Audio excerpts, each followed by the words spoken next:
Hi guys, in today's video we're going to be looking at some basic examples of the process you can take for different CNC machining, and this will be for RouterCAM. But before that, let's have a quick intro first.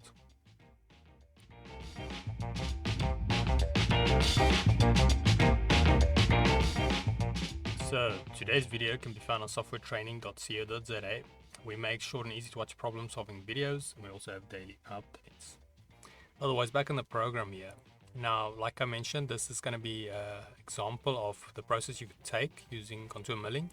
Obviously, the settings I'll be setting will vary depending on your project, and there might be one or two other things that you might want to do different. So this is just, like I said, example of what it could look like, and we'll be running through a few different tools just to see the difference. And yeah, so in any case, what you want to do is once you have your design ready, then what you can do is you select what you want to change. Well, actually, sorry, before that. So once you have your design ready, we want to make sure under our settings here that our output is to an area where you can easily find it. So you can simply just under the NC output tab, and then I'm just going to leave mine there. It's just a demo. Then you want to make sure your dimensions are right according to your project or your material you're using. And then, or I think this might be even according to your machine. And then we also want to set our X and Y 0 point. I'm going to set mine bottom left. As we can see over there now, we've got our 0 point origin.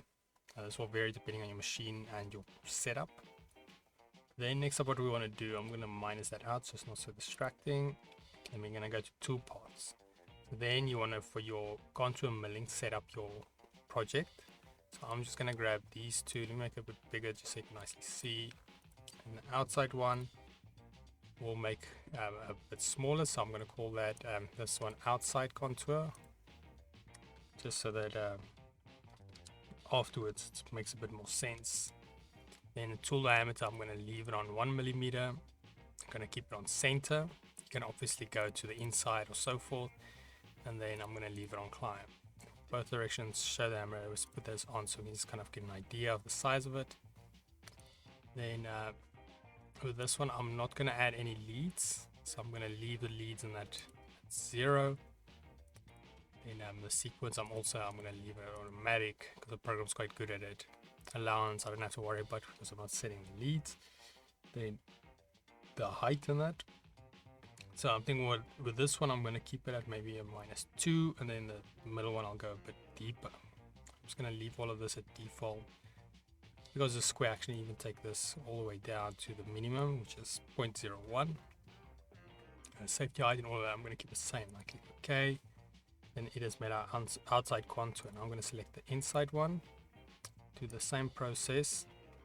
For this time, I will choose a bigger one. Let's go 4 just to be different. Center, show just so I can see where it's going to go. But with this one, I'm going to set it a bit deeper. Let's go about -4. Could do it the other way around, but yeah, this is just a demo. In the same way, I'm going to set this one down because I'm not using a thing with many points that needs smoothing. Say OK, and there we go. We've got our 2 points. Now once this is set up, we want to go here to the bottom. I'm going to minus our toolpaths again. And we want to look here at the NC program. I'm going to click to generate GCode, which is this G1, G2. The ones here on the right for automatic. So then you want to set up toolpaths. So there we go. Now you can see we've got our thing ready. We can preview it to make sure everything's fine. And then next what you want to do is obviously you can go here and show GCode. So if you want to make sure everything's in order. Or what you do is you just go click on the save one. So save GCode as, and then I'm just going to call it CM for contour milling. Save, and then the rest of it you do on your machine. You make sure that file gets uploaded to your machine, and then you can do your contour cutting from there. But otherwise, that is it on the basic process you'll be taking. It's rather simple, and yeah, we'll look at a few other ones in future videos. Otherwise, in the meanwhile, if we get to softwaretraining.co.za, you guys will notice we've got a variety of different softwares to cover, and you can also isolate your search here on the top right.